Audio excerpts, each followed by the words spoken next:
Alright, today's topic which is that is coordination compounds.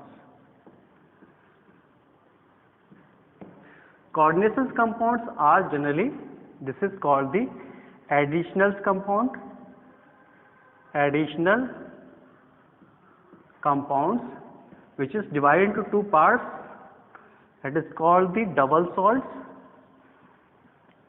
and the second one is called the coordinated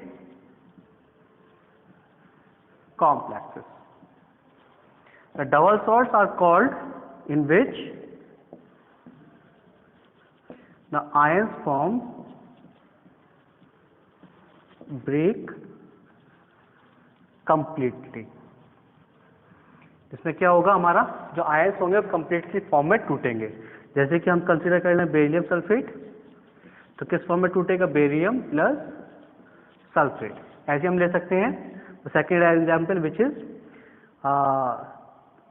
fit करें, जिसको हम बोलते हैं aluminium potash, तो Al2SO4 का K2SO4 पोटेशियम, K2SO4 Al2SO4 का whole thrice into 24H2O. जब इसको ब्रेकअप करेंगे तो पोटेशियम की फॉर्म में टूटेगा, सल्फेट की फॉर्म में टूटेगा, एल्युमिनियम की फॉर्म में टूटेगा सल्फेट. तो इस तरह से कंप्लीट आपके डिसोसिएट होते हैं. इन the case of coordinated complexes, coordinated complexes में क्या होता है, इट इज जो होते हैं वो हमारे कॉम्प्लेक्स फॉर्म करते हैं, जैसे NiCN6. तो इस तरह से कॉम्प्लेक्स फॉर्म होगा कॉपर CN6 या पोटेशियम K4FeCN6. तो इस तरह की फॉर्म्स में टूटेगा तो K पोटेशियम हो गया और CN नेगेटिव. तो ये हमारे क्या करते हैं, ये हमारे फॉर्मेशंस करते हैं कॉम्प्लेक्स कंपाउंड्स का. इट इज जनरली जो कॉम्प्लेक्स कंपाउंड्स के बारे में बात कर रहे हैं, वो कॉम्प्लेक्स कंपाउंड जो है बेसिकली बनाए जाते हैं by the D block element से.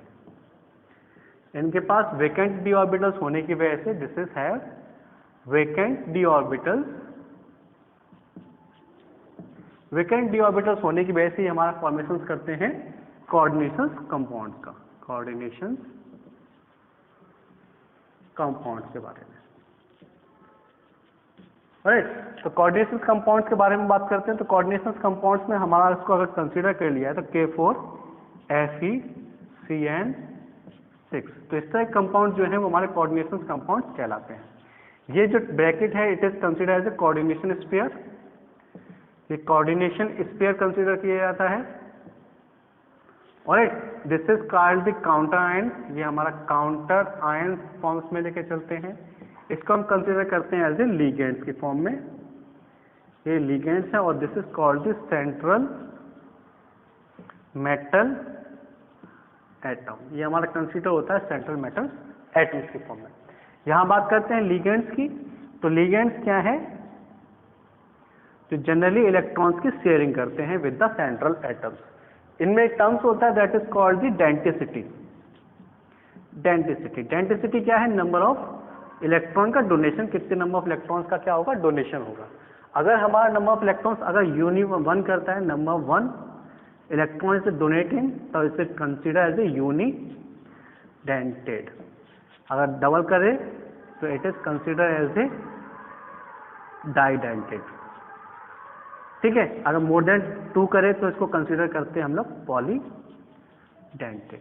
यूनिडेंटेड में हम लोग कंसीडर करते हैं CN negative, CO negative, Cl negative. ये कंसीडर हो सकते हैं हमारे यूनिडेंटेड में.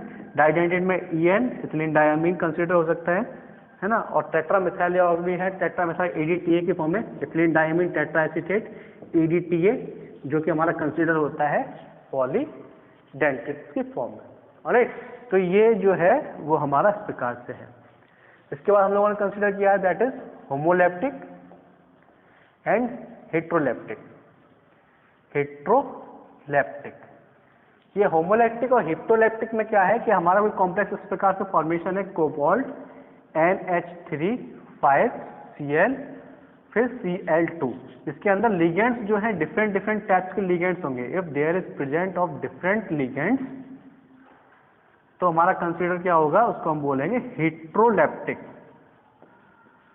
और अगर हमारा सेम मॉलिक्यूल रहते हैं लाइक CONH3 का होल 6, तो ये कंसीडर होंगे हमारे होमोलैप्टिक में।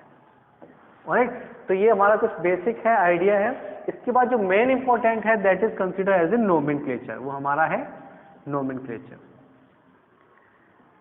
Alright, but before the nomenclature there is oxidation state. Without oxidation state इसको हमें nomenclature में काफी ज्यादा प्रॉब्लम होगा। तो ऑक्सीडेशन स्टेट जनरली क्या है, तो कोई भी एटम्स जो कैरिंग चार्ज करता है, कैरिंग चार्ज जो भी होगा, carrying charge, it is consider as a oxidation state. Alright, तो ऑक्सीडेशन स्टेट को कैसे फाइंड आउट करेंगे?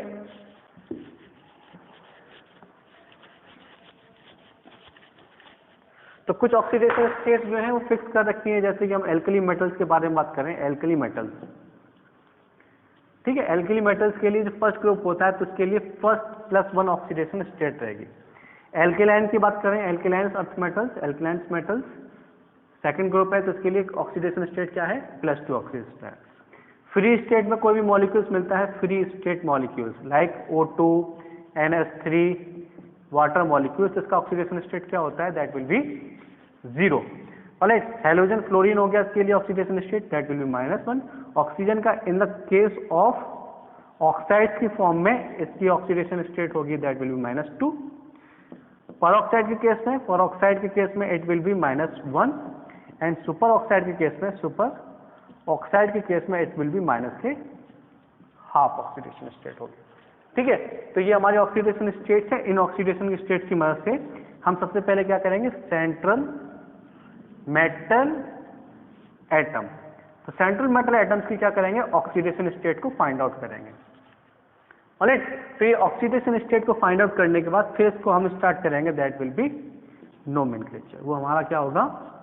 नोमेनक्लेचर होगा। ठीक है, वो नोमेनक्लेचर हम लोग नेक्स्ट क्लास में डिस्कस करेंगे।